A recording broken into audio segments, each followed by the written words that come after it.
तो राधे राधे। कैसे सब लोग। तो आज देखो, जो नेक्स्ट मोस्ट एक्सपेक्टेड क्वेश्चन या मोस्ट इम्पोर्टेंट क्वेश्चन सीरीज में जो अगला है, इस पर मैं 20-22 क्वेश्चन डिस्कस करूंगा। तो ये सारे क्वेश्चन क्या है, वो अलग अलग हमने लिए हुए हैं। मतलब फिजिकल से भी है कुछ सवाल, कुछ इनऑर्गेनिक से भी हैं और कुछ ऑर्गेनिक से हैं। तो ये पहला सवाल है केमिकल काइनेटिक्स का। तो ये देखो क्या कह रहा है, the reaction A is converted to product follows first order kinetics. ये किसको फॉलो कर रहा है? फर्स्ट ऑर्डर काइनेटिक्स को फॉलो कर रहा है। तो if A represent the concentration of reactant at time t, the incorrect variation is shown. तो हमने ये रिएक्शंस में देखा है कि इस तरह से जो ग्राफ बनाते हैं कि यहाँ पर मान लो कि ये रिएक्टेंट है और ये नीचे प्रोडक्ट का initially with respect to time, ये इस तरह का ग्राफ आता है कि इसका कॉन्सेंट्रेशन बढ़ता जाता है और इसका कॉन्सेंट्रेशन कम होता जाता है। तो ये पैराबोलिक ग्राफ है, ठीक है ना।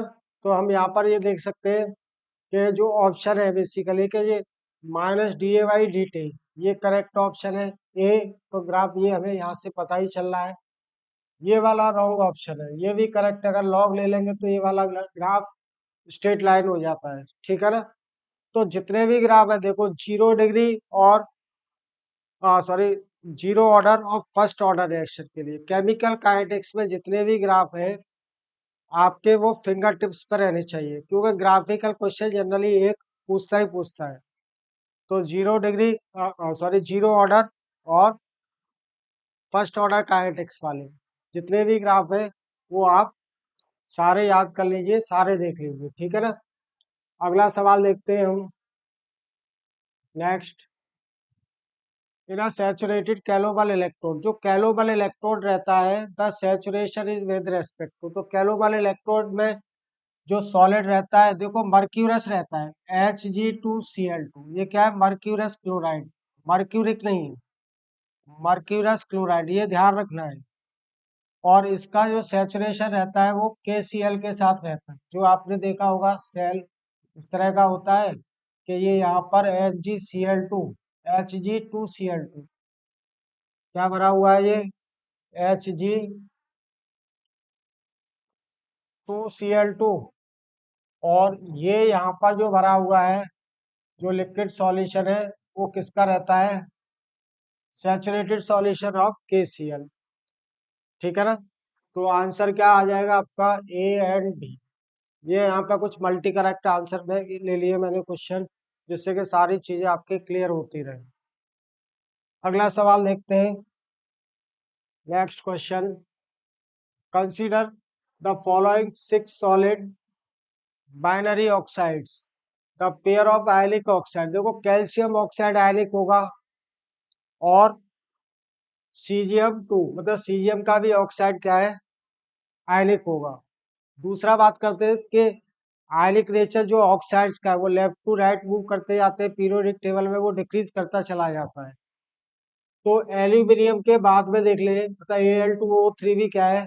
वाटर में डिजॉल्व नहीं होता, लेकिन ये कुछ कैसा है, क्योंकि इसका नेटवर्क टाइप स्ट्रक्चर होता है लेकिन आयनिक ही रहता है, ठीक है ना। स्लाइटली आयनिक कह सकते हैं। तो मोस्ट अप्रोप्रिएट आंसर क्या हो जाएगा? ए एंड सी। ये एनसीईआरटी में आप देख लीजिए, ठीक है ना। अगला सवाल, which of the following sets of quantum numbers are not allowed. कौन से सेट क्वांटम नंबर के लिए अलाउ नहीं होंगे? कि देखो n की वैल्यू 3 है तो l की वैल्यू क्या हो सकती है? n-1, 0 से लेकर के n-1 के बीच में। और मैग्नेटिक क्वांटम नंबर भी क्या हो जाएगा? -L2 + L। तो ये वाला करेक्ट ऑप्शन है। L=4, L=0, Ml=-1 नहीं होता है, तो ये रॉन्ग ऑप्शन हो गया, दिस इज नॉट अलाउड। और भी देख लेते हैं यहाँ पर कि L की वैल्यू 3 है तो L की वैल्यू 3, Ml की वैल्यू -3, तो ये भी क्या है? Wrong option. तो इस तरह का एक सिंपल सवाल क्वांटम नंबर से पूछा ही जाता है, किसी न किसी पेपर में जरूर पूछा जाएगा क्वांटम नंबर से रिलेटेड, कि कौन सा सेट करेक्ट है और कौन सा सेट इनकरेक्ट है। तो इस तरह के सवाल भी आप सॉल्व करें, ठीक है ना। अगला सवाल ये देख लो कि the correct expression for isothermal expansion of one mole of an ideal gas. यहाँ पर ये हमारे थोड़ा सिलेबस से बाहर का ऑप्शन है, क्योंकि ये गिब्स फ्री एनर्जी की तरह से ही है, इसको कहते हैं हेल्महोल्ट्ज फ्री एनर्जी। तो ये वाला ऑप्शन करेक्ट है, ये वाला ऑप्शन करेक्ट है, ये भी करेक्ट है, ठीक है ना। आइसोथर्मल एक्सपेंशन के लिए डेल्टा एच की वैल्यू क्या रहती है? 0, क्योंकि एट कांस्टेंट टेम्परेचर पर रिएक्शन हो रही है, ठीक है ना। तो डेल्टा एच की वैल्यू क्या रहेगी इसके लिए? 0। आगे देखते हैं नेक्स्ट थिंग। अगला सवाल, तो देखो ये केमिकल काइनेटिक्स से आगे सवाल क्या कर रहा था? डिपेंडेंस ऑफ रेट कांस्टेंट के on temperature T of A reaction is given by expression. तो ये एक्सप्रेशन दिया हुआ है, तो ए और रेट कांस्टेंट में जो रिलेशन रहता है वो क्या रहता है? एल एन के बराबर होता है हमारा ए, सॉरी, एल एन,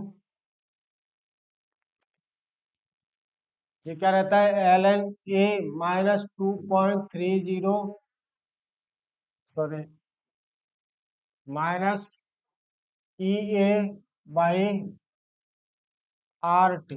अगर ये बेस 10 में लेंगे तो यहाँ पर नीचे क्या आ जाता है? 2.303 आ जाता है।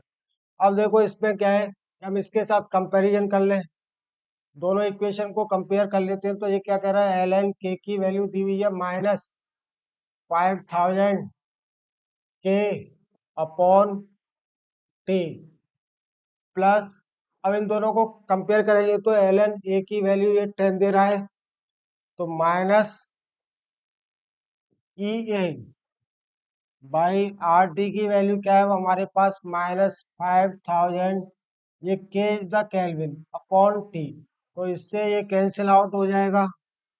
तो सिंपली माइनस से माइनस कैंसिल आउट, ई ए की वैल्यू क्या हो जाएगी आपकी? 5000 इंटू आर की वैल्यू क्या होती है? 8.314। क्लियर? आर की वैल्यू तो हमें पता ही है, और वैसे भी सवालों में दी हुई रहती है, या पेज के मतलब जो क्वेश्चन पेपर है आपका, जो क्वेश्चन पेपर होगा उसके फर्स्ट पेज पर कई सारे कॉन्स्टेंट्स की वैल्यू वो देता ही देता है, ठीक है ना। तो इसको मल्टीप्लाई करेंगे तो आंसर आपका आ जाएगा कितना? किलो जूल में पूछ रहा है, तो ये 41, देख लो मैं आंसर बता देता हूँ, क्या आ जाता है? 41.57 किलो जूल पर मोल। ये इंटीजर टाइप का सवाल, ओके ना। ये एग्जैक्ट वैल्यू है जो तुम्हारे लेवल पर रहेगा, वो यहाँ पे कुछ न कुछ इस तरह का वो दे देगा, जो 10 की पावर 1 दे देगा। 0 से 9 के बीच में इंटीजर पूछ रहा है तो क्या दे देगा? क्या 4 पॉइंट समथिंग, मतलब जो भी है x टू 10 की पावर 1, तो आंसर क्या हो जाएगा उस कंडीशन में? x की वैल्यू 4 हो जाएगी। आगे देखो नेक्स्ट सवाल, the lanthanide ion that exhibit colour in aqueous medium. बहुत ही इंपॉर्टेंट सवाल है, वेरी वेरी इंपॉर्टेंट। आप लैंथेनाइड्स एंड एक्टिनाइड्स के जो कलर्ड है, जो इलेक्ट्रॉनिक कन्फिग्रेशन है आयंस के, वो देख लो। तो कौन से यहाँ पे जो कलर रहता है लैंथेनाइड्स में, जो कलर रहता है वो due to f f transition, electron का अनपेयर्ड इलेक्ट्रॉन के कारण डी ब्लॉक में तो क्या होता है colour? Due to d d transition. यहाँ पर क्या होता है? वो एफ एफ ट्रांजिशन। तो हम इसका अगर कन्फिग्रेशन देखते हैं तो ये क्या आता है? एक्स ई, यूरोपिनियम EU3 पॉजिटिव का कन्फिग्रेशन जो होगा वो x E into 4F। 4F में 6 इलेक्ट्रॉन रहते हैं, ठीक है, और बाकी की किसी ऑर्बिटल में आगे वाले में इलेक्ट्रॉन है नहीं, यानी 6s और 5d में इलेक्ट्रॉन निकल गए, ठीक है ना। तो ये क्या हो जाएगा? Coloured, due to unpaired electron it will be coloured. अगर मान लो 4F7 है कॉन्फ़िगरेशन में, या 4F14 है, तो यहाँ पर ट्रांजिशन नहीं होता है। क्यों नहीं होता है? क्योंकि ये स्टेबल कॉन्फ़िगरेशन है, यहाँ से इलेक्ट्रॉन को बाहर हायर एनर्जी लेवल में भेजने के लिए हमको क्या चाहिए? बहुत ज़्यादा एनर्जी चाहिए, तो नो कलर। ऐसे कंडीशन में क्या होता है? No colour. एनसीईआरटी से ही है, कहीं बाहर से नहीं है। बहुत ही इंपॉर्टेंट है, बहुत बार सवाल पूछा जाता है। एक्टिनाइड और लेंथेनाइड के जो आयन्स हैं, कौन कौन से आयन कलर रहेंगे। तो यहाँ पे आपको एटॉमिक नंबर दिया हुआ रहेगा। तो इलेक्ट्रॉनिक कॉन्फ़िगरेशन रफ नोटबुक पे आप 4-5 बार लिख लो इनके, तो आपके दिमाग में रहेगा। जब भी सवाल पूछा जाएगा तो वो तुरंत स्ट्राइक करेगा। ठीक है ना। सब चीजें हम रट नहीं सकते, इतना ज्यादा डेटा है एनसीईआरटी में भी कि उसको सारे को रट नहीं सकते। बस ये है कि 2-3 बार आप लिख लोगे, तो लिखने से क्या होता है कि चीजें माइंड में एकदम से डायरेक्टली हिट करती हैं। हमारा कंसंट्रेशन क्या हो जाता है, 100% हो जाता है। आगे का सवाल देखते हैं।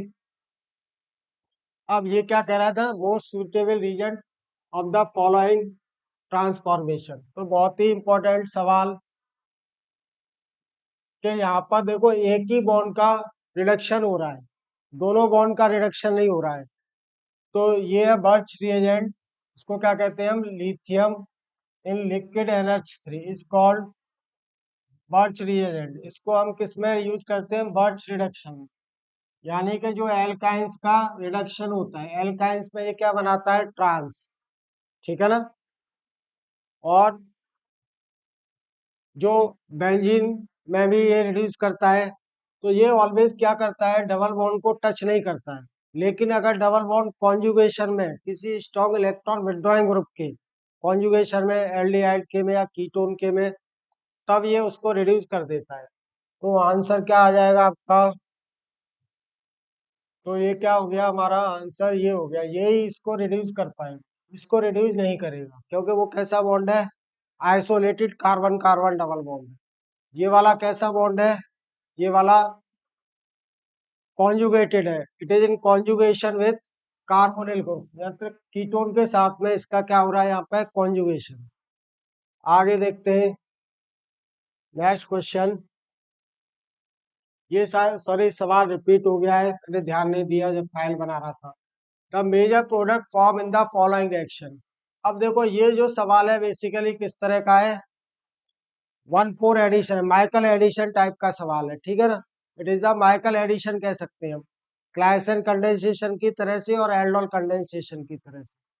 तो हमारे पास में ये क्या है, ये देख लो, डबल बॉन्ड ओ, ये यहाँ पर मैं इसको ऐसे लिख दूं CH। ठीक है ना। और ये OMe है। तो ये वाला जो कार्बन है कैसा है, एक्टिव मिथिलीन ग्रुप है। और ये MeO- क्या, वेरी स्ट्रॉन्गर बेस। तो ये यहाँ से प्रोटॉन को बाहर कर देगा। एसिड बेस रिएक्शन, हर समय हम जो वर्ड यूज करते हैं ज्यादातर रिएक्शंस में, ऑर्गेनिक में, वो एसिड बेस रिएक्शन ही है। तो यहाँ पर क्या आ जाएगा, ये नेगेटिव चार्ज, यहाँ पर इसको लिख दिया ये माइनस। और ये डबल बॉन्ड OMe, और यहाँ पर भी क्या है, ये डबल बॉन्ड, यानी इनोलेट आयन बन गया। ये क्या बन गया, इनोलेट आयन। अब आप देखो कि ये वाला इनोलेट, क्योंकि ये रेजोनेंस में है, तो यहाँ पर क्या है, पॉजिटिव चार्ज। और इस वाले कार्बन पर नेगेटिव चार्ज कह सकते हैं। तो यहाँ पर क्या हो जाएगा, ये 1,4 एडिशन टाइप का है, जो कि आगे टोटोमराइज हो जाता है तो 1,2 में कन्वर्ट हो जाता है। तो इसकी रिएक्शन इस वाले कॉन्जुगेटेड एस्टर के साथ होगी अनसैचुरेटेड एस्टर के साथ, तो COOM। तो ये क्या करेगा, यहीं पे आके ऐड होगा। तो प्रोडक्ट क्या मिलेगा हमें, देखो, डबल बॉन्ड, और ये एज इट इज रहा OMe, यहाँ पे डबल बॉन्ड। अब ये वाला कार्बन ये बन गया, ये कार्बन, ये दूसरा कार्बन, और ये तीसरा कार्बन क्या हो गया, COON। तो कौन से वाला हो गया, CH2 CH2 CH2 ठीक है ना। तो आंसर क्या आ गया इसका, डी आंसर आ गया। D is the correct answer. तो सिंपली क्या हो रहा है, ये क्लाइसन कंडेंसेशन ही, क्रॉस क्लाइसन कंडेंसेशन 1,4 एडिशन, यानी कि माइकल एडिशन हो रहा है। माइकल एडिशन में भी इसी तरह यही है बेसिकली। ठीक है ना। आगे देखें हम नेक्स्ट क्वेश्चन। अब देखो ये क्या है, यहाँ पर जो कैटलिस्ट इसने लिया है पैराटोलिन सल्फोनिक एसिड। तो ये H2SO4 की तरह से, ये H2SO4 क्या करता है बेसिकली, क्या वो भी कार्बोकैटायन बनाएगा, बताइए, ये इनको भी हाइड्रोलाइज कर दे, लेकिन ये नहीं कर पाएगा। तो इसका स्ट्रक्चर क्या है, पैराटोलिन, एमी ये बेंजीन, और ये सल्फोनिक एसिड हो गया SO3H। तो ये प्रोटॉन देगा, तो प्रोटॉन देगा, तो ये क्या, 2 डाई मिथाइल, यहाँ पर रीजन जो लिया हुआ है वो 2 डाई मिथाइल, ठीक है ना, मैथॉक्सी सॉरी, OMe एंड OMe। तो H पॉजिटिव क्या करेगा, वो यहाँ पर अटैक करेगा, जिससे कि जो कार्बोकैटायन बनेगा वो बहुत स्टेबल बनेगा, इसका रेजोनेंस हो जाएगा ऑक्सीजन के साथ। वो वाला H पॉजिटिव यहाँ पे अटैक नहीं करेगा, क्योंकि ये प्राइमरी कार्बोकैटायन बनेगा। तो ये वाला कार्बोकैटायन अब इस वाले पे ऐड होगा। इसी तरह से एक और फर्दर स्टेप में कार्बोकैटायन बनेगा, तो वो यहाँ आकर के अटैक करेगा। तो प्रोडक्ट क्या बनेगा, बाकी का तो ये सब एज इट इज रहेगा, double bond OMe, this is also double bond OMe, और ये वाला कार्बन, ये ऑक्सीजन था, ये इसके साथ आके जुड़ गया, 6 मेंबर रिंग बन गया डाईऑक्सीजन का, ठीक है ना। तो आंसर क्या आ जाएगा आपका, बी। क्वेश्चन नंबर 11 का आंसर क्या हो गया हमारा, डी हो गया, ठीक है ना। इसके बाद देखते हैं नेक्स्ट क्वेश्चन, ये भी ऑर्गेनिक का सवाल है। तो ये क्या है, डायल्स एल्डर रिएक्शन, किसका एग्जांपल हुआ, ये डायल्स एल्डर रिएक्शन, और ये सिन एडिशन होता है, ठीक है ना। तो ये यहाँ आकर के जुड़ेगा, एक एक यहाँ आके जुड़ेगा, ये वाला ऊपर चला जाएगा, तो बाईसाइक्लो कंपाउंड बन जाएगा, ये बन गया बाईसाइक्लो कंपाउंड, ठीक है ना। ये वाला पाई बॉन्ड यहाँ शिफ्ट हो गया, तो ये यहाँ पर आ गया। अब देखो ये SO2PH जो यहाँ पर आए, तो इनका क्या हो जाएगा, NaHG क्या करेगा, इनको रिड्यूस कर देगा, बाहर कर देगा, इस वाले कार्बन को वो रिड्यूस कर देगा। तो डबल बॉन्ड ये H और H, सिन एडिशन हो रहा है। तो क्या होता है कि in 2 step reaction sequence given below, the starting bisulfone act है, बिसल्फोन कौन सा है, ये वाला। तो ये क्या, इसको क्या बोलते हैं हम, देखो ये तो डाईन है, और इसको डाईइनोफाइल, क्या बोलते हैं इसको, डाईइनोफाइल। और ये डाईइनोफाइल किससे मिलता है हमको, एसिटाइलिन से मिलता है। एसिटाइलिन की रिएक्शन जब हम इनके साथ में करा रहे हैं, तब हमें क्या मिल रहा है, ये सिंथेटिक इक्विवेलेंट ऑफ एसिटाइलिन, यानी बिसल्फोन। तो ऑप्शन क्या हो जाएगा आपका, ए ऑप्शन हो गया। Is that clear. नेक्स्ट सवाल देखो, अगला सवाल, ये भी डायल सेंटर पे, डायल सेंटर पे कई साल से वो सवाल पूछ नहीं रहा है, पहले बहुत सवाल पूछता था जी में, लेकिन अभी भी हम ये नहीं कह सकते कि नहीं पूछेगा, पूछ सकता है। तो ये सिन एडिशन ही होता है, तो सिंपली क्या मिलेगा प्रोडक्ट, ये 6 मेंबर रिंग हो जाएगी इसके और इसके बीच में, ठीक है ना। और ये दोनों डी क्या है, सेम साइड पे रहेंगी, इन डी से मतलब नहीं, यहाँ पे तो 2 डी है ही। अब इसमें हम सिस एंड ट्रांस नहीं बोल सकते, सिन या एंटी नहीं बोल सकते। तो लेकिन ये जो डी दो जो आकर के, तो ये वाला कार्बन और ये वाला कार्बन जो आके जुड़े, वो एक ही प्लेन से रहेंगे, चाहे तो वो अपर प्लेन में रहे दोनों, या फिर दोनों किस में रहे, वो लोअर प्लेन में रहे, ठीक है ना।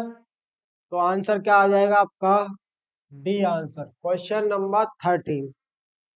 नंबर 13 का आंसर हो गया D. Clear. After this next question, the number of possible stereoisomer for cyclononyne. तो साइक्लोनोनिन का स्ट्रक्चर क्या है हमारे पास में, ये एक साइड में 6 कार्बन ले लो, 1 2 3 4 5 6, और एक साइड में ले लो आप 5 कार्बन, ठीक है ना, 1 2 3 4 5 6, और एक साइड में आ जाएंगे हमारे 3 कार्बन आगे से, ठीक है। तो एक तो क्या है इसका, यहाँ पर ये दोनों हाइड्रोजन, ये क्या हुआ इसका सिस आइसोमर, दूसरा आइसोमर क्या हो जाएगा इसका, ट्रांस आइसोमर। बहुत अच्छा क्वेश्चन है, सिंपल है, और कंफ्यूज करने के लिए भी अच्छा है। तो ये आ गया हमारे पास क्या,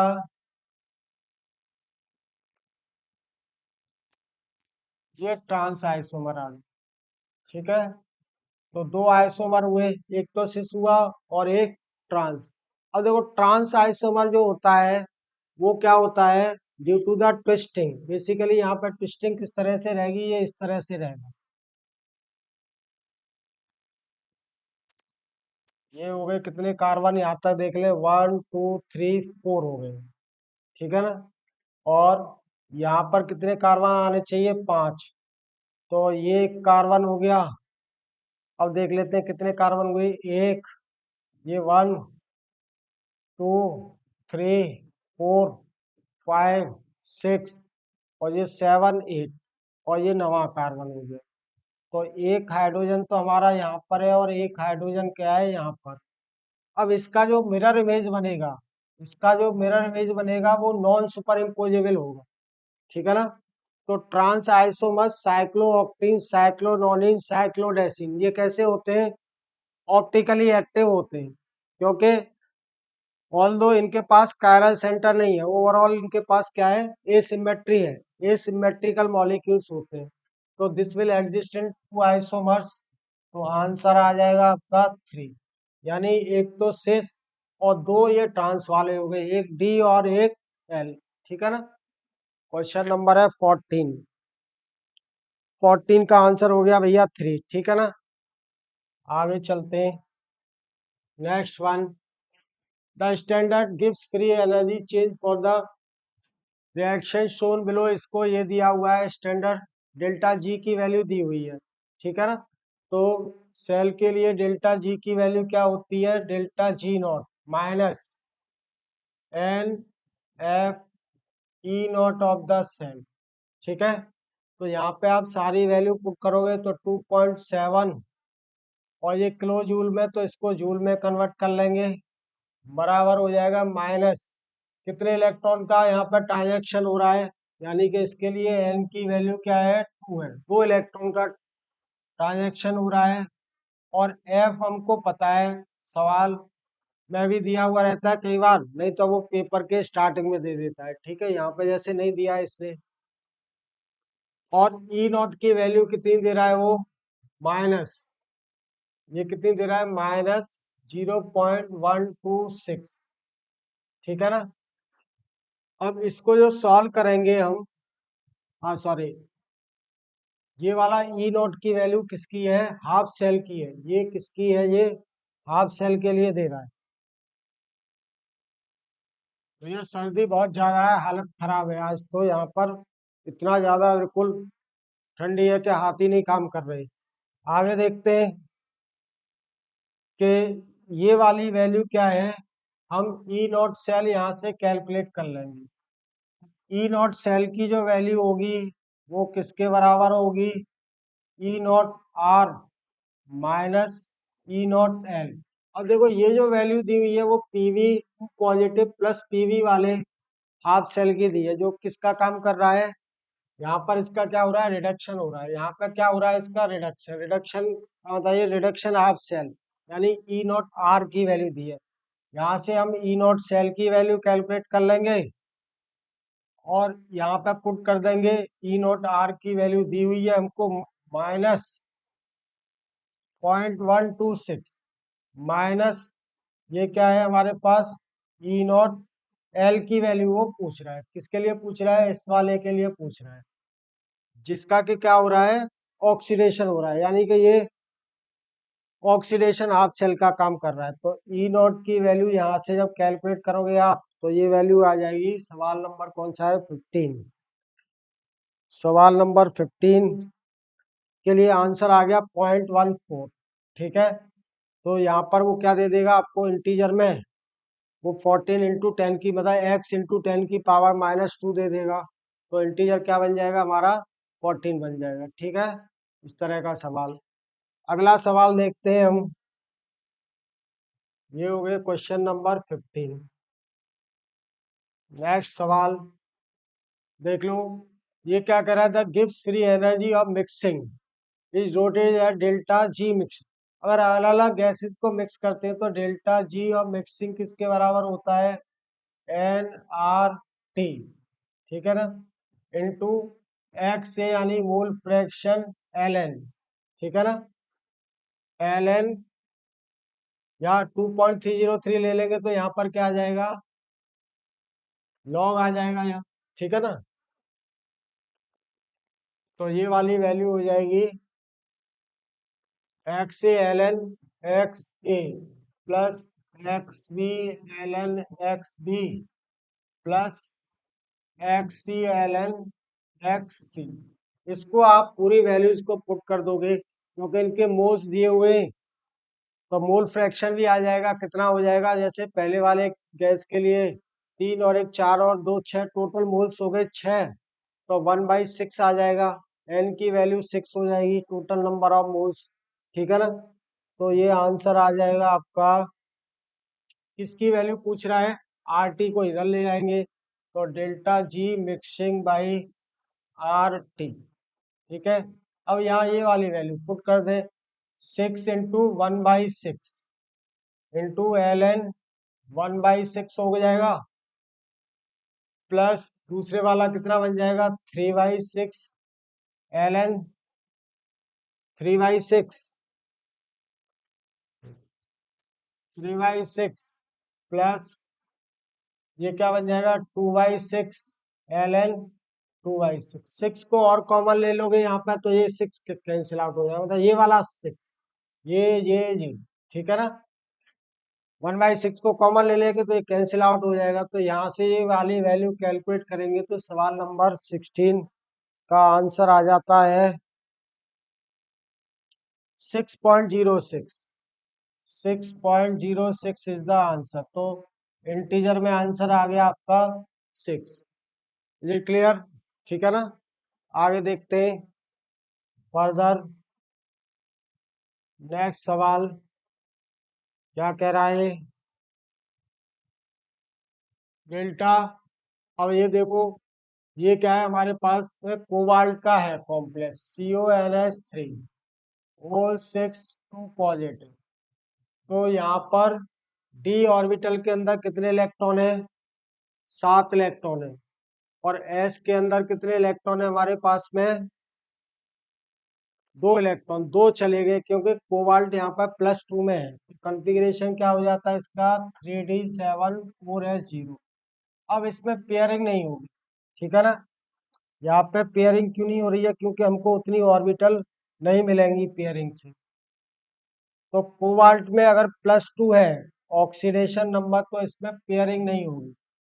तो CFSE की वैल्यू क्या आ जाएगी यहाँ पर, ये -0.4 इंटू T2G के अंदर टोटल इलेक्ट्रॉन कितने हमारे पास में, 6 इंटू डेल नॉट, इंटू क्या है ये, del nought plus 0.6 into E G के अंदर कितने इलेक्ट्रॉन है, 2 इंटू डेल नॉट।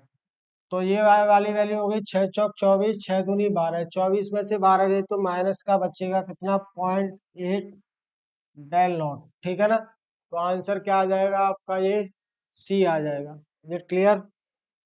आगे देखते हैं नेक्स्ट सवाल। ये तो देखो बहुत सिंपल सवाल है, एल्कीन से है, हाइड्रोकार्बन से। विल्किंसन कैटलिस्ट हो या कोई भी कैटलिस्ट है जो हाइड्रोजिनेशन कर रहा है, तो यहाँ पर जो लीस्ट स्टेबल एल्कीन होगा वो ज्यादा रिएक्टिव होगा, क्योंकि यहाँ पर जो अल्फा एच है, अल्फा एच की वैल्यू 2 और 2 4, कितने यहाँ पे अल्फा एच 4, यहाँ पर अल्फा एच कितना है, 3 और 2 5, यहाँ पर अल्फा एच कितना है, 3 2 5 और 2 7, तो सबसे लीस्ट रिएक्टिव होगा 3। तो first reactivity order towards hydrogenation, ठीक है ना। तो 1 ग्रेटर देन क्या हो जाएगा, 2 ग्रेटर देन 3। ये सिंपली आंसर आ गया आपका कौन सा, ए आ गया। क्वेश्चन नंबर है 18 का आंसर, 18 का आंसर क्या दे रहा है, बी। सॉरी क्या है, 1 ग्रेटर देन 2 ग्रेटर देन, मैंने गलती से इस पे लगा दिया, ठीक है ना, बी है आंसर। तो आंसर क्या आ गया हमारा, ये बी होगा। देखो जल्दबाजी नहीं करनी है, मैंने भी जल्दबाजी कर दी यहाँ पे। लिख कुछ रहा हूँ और टिक कुछ कर रहा हूँ, ऐसा कई सारे बच्चों के साथ होता है। तो बहुत धीरज रख के आपको कूल माइंड से एग्जाम देना है। अगला सवाल देखते हैं। Next question, by bismuth undergoes beta decay to 1/8 of its initial amount in 15 days. यानी कि बिस्मथ है, इसका बीटा डिके से यहाँ पे प्रोडक्ट बन रहा है, ठीक है। ये बीटा डिके 0 - 1 जा रहा है। अब ये कह रहा है कि 1/8, यानी कि यहाँ पर ये 1/8 रह गया। ऐसे जो सवाल है काइनेटिक्स के और न्यूक्लियर केमिस्ट्री के, इसमें आपको बहुत ध्यान से लैंग्वेज देखनी है, क्योंकि यहाँ पे लैंग्वेज में ही सब कुछ होता है। तो time required for its decay, 1/8 के लिए टाइम लग रहा है, इसको कितना टाइम लग रहा है यहाँ पर 15 डेज, यानी 1/8 होने के लिए 15 डेज लग रहा है। तो 15 डेज क्या हो गया, ये 3 हाफ लाइफ्स हो गया, ठीक है ना। 3 हाफ लाइफ के बराबर हो जाएगा 15। तो इसको क्या करेंगे हम, 15 बाई कितना आ जाएगा, ये 3, यानी 5 हाफ लाइफ आ गई। और पूछ क्या रहा है, time required for its decay to 1/4 of its initial amount, यानी कि इनिशियल अमाउंट 1/4 कब रह जाएगा, यानी 2 हाफ लाइफ के बाद रह जाएगा। तो 2 इंटू टी पॉइंट हाफ की वैल्यू कितनी हो जाएगी, 2 इंटू 5। तो आंसर 10 दिन लगेंगे, 10 डेज, ठीक है। क्वेश्चन नंबर 19 का आंसर आ गया जी 10, ठीक है। इसके बाद देखते हैं अगला सवाल। Next question, the metal ion and the macro, ये 2021 में भी एक इस तरह का सवाल पूछा। मुझे को पेपर का याद नहीं है कि वो बायो से रिलेटेड था, लेकिन क्योंकि एनसीईआरटी में कहीं पे वो दिया हुआ था, इसलिए उन्होंने वो पूछ लिया। तो ये भी देख लेना, हालांकि वो एमजी से रिलेटेड था, या तो हो सकता है यही वाला सवाल रहा होगा। तो जो क्लोरोफिल होता है, क्लोरोफिल के अंदर, क्लोरोफिल क्या होता है, ग्रीन पिगमेंट प्लांट्स में, इसी की वजह से कार्बन डाइऑक्साइड का क्या होता है, एब्जॉर्प्शन होता है एटमॉस्फेयर से, और वो कार्बोहाइड्रेट में कन्वर्ट होती है। तो जिसपे कौन से वाला रहता है, Mg2 पॉजिटिव। और जो हेट्रोसाइक्लिक एक रिंग स्ट्रक्चर रहता है पायरोल का, उसको कहते हैं हम क्या, क्लोरीन। क्लोरीन एन ही नहीं है, ठीक है ना। उस पूरे को पोरफायरिन रिंग रहता है एक, तो उसको क्या कहते हैं हम, क्लोरीन, ठीक है। इसीलिए मैंने जानबूझ के सवाल लिया था, ये बायो का नहीं है, एनसीईआरटी में दिया हुआ है एमजी वाले में। आगे देखते हैं नेक्स्ट क्वेश्चन। अब ये देखो Ag2CO3 ऑन स्लाइड, ये रीजेंट को कहते हैं हम, इस रीजेंट का नाम है फेंटोन्स रीजेंट की तरह से ये इसका नाम फैटी जोन्स रीजेंट, इसको क्या कहते हैं हम, fatty zones region. This whole region is called fatty zones region. तो ये क्या करता है, एल्कोहल को एल्डिहाइड या कीटोन में ऑक्सीडाइज करता है। तो पहले जो ज्यादा एक्टिव OH है उसी को ऑक्सीडाइज करेगा, इसको ऑक्सीडाइज कर देगा, तो क्या बनाएगा ये CHO, और ये CH2 एज इट इज रहेगा। यहाँ पर ये अभी OH इसी तरह से रहा, तो ये क्या बना देगा, इस पर हेमी एसिटल बना देगा। हेमी एसिटल में क्या बन जाएगा, 1 2 3 4 5, 5 मेंबर रिंग आ गया। This is 5 member ring. और ये क्या रहा, OH, ये यहाँ पर एक H है ही, और इस वाले कार्बन के पास वाले कार्बन पर क्या है, ये CH2। अब देखो इसको ये क्या है कि फर्दर ऑक्सीडाइज कर देता है, ये सेम रीजेंट FR लिख देता हूँ पेंटोन्स की, फर्दर ऑक्सीडाइज कर देता है इसको। तो ये क्या बना देता है कि इस वाले कंपाउंड में इसको ये कन्वर्ट कर देगा, डबल बॉन्ड O यानी एस्टर बना देगा प्लस CH2। तो देख लो कौन से वाला ऑप्शन है हमारे पास में, पास वाले कार्बन पे ये CH2, तो आंसर क्या हो गया इसका, C हो गया।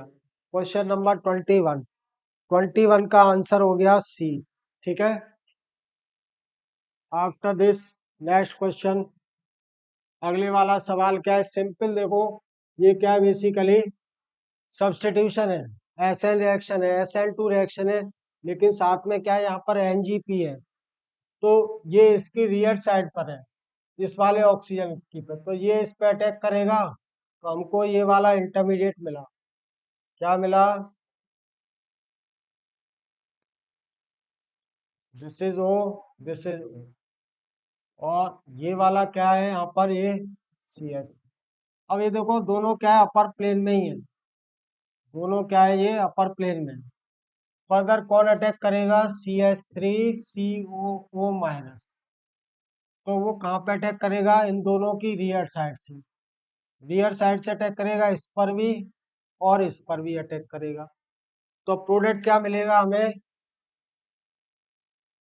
एक तो क्या हो जाएगा कि ये C डबल बॉन्ड हो जाएगा, क्योंकि यहाँ पर ये पॉजिटिव चार्ज है, ठीक है ना।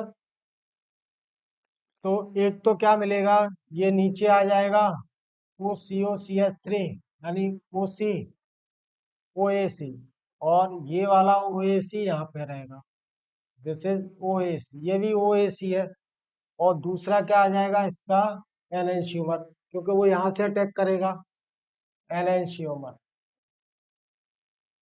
तो प्रोडक्ट क्या आएगा हमारे पास में?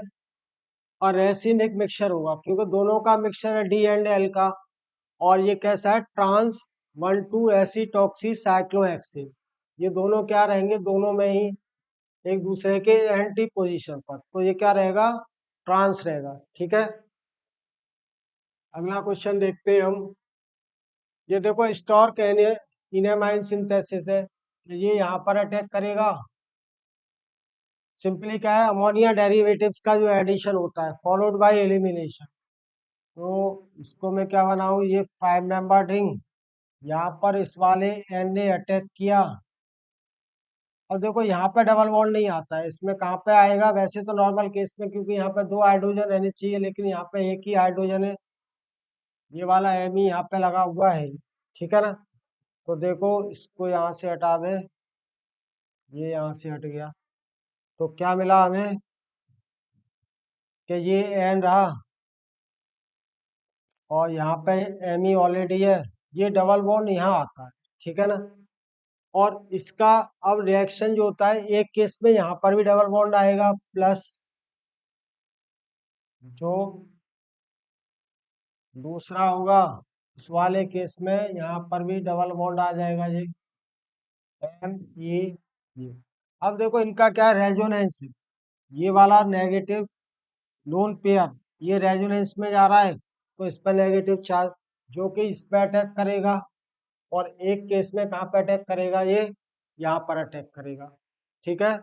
तो प्रोडक्ट हमको क्या मिलना चाहिए? दोनों का मिक्सचर रहेगा, यानी 2 आंसर आएंगे, मल्टी करेक्ट आंसर है, सीक्वेंस आर कह रहा है, ठीक है ना, P&Q।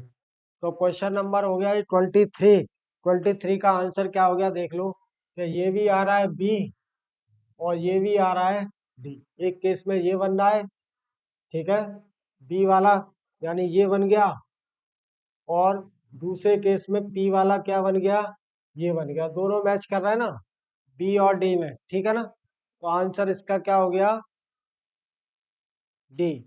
मेरा भी बहुत गला खराब हो रहा है सर्दी की वजह से, इसको थोड़ा छोड़ देते, आगे कभी डिस्कस करूंगा। ये बहुत इंपॉर्टेंट रिएक्शन है, ठीक है, कि अगर हमारे पास में कोई भी एल्काइन है, RC ट्रिपल बॉन्ड R, और उसकी रिएक्शन करा रहे हैं हम BH R2 डैश के साथ में, तो ऑलवेज क्या बनता है यहाँ पे? RC, ठीक है ना। ये वाला हाइड्रोजन यहाँ आ जाता है, तो ये H, ये एंटी एडिशन है, तो ये क्या रहेगा यहाँ पर? ये BR2 डैश रहेगा, और ये R एंटी, और फर्दर जो हम यहाँ पे जो रिजल्ट ले रहे हैं वो I2 एंड Na है, OMe जो ले रहे हैं, उससे क्या होगा? ये यहाँ से ये वाला R यहाँ आ जाएगा, ठीक है ना। तो प्रोडक्ट क्या होगा? RCH double bond CR dash and R, ये दोनों एल्काइल ग्रुप में एक दूसरे के एंटी साइड पे आ जाएंगे। तो देख लो क्या हो जाएगा आंसर, कि ये तो सिन है, ये सिस, ये ये हो गया, आंसर क्या आ गया यहाँ पे? सी आ गया। क्वेश्चन नंबर 25 25 का आंसर क्या है ये बता रहा है। देखो एंटी पर है ना।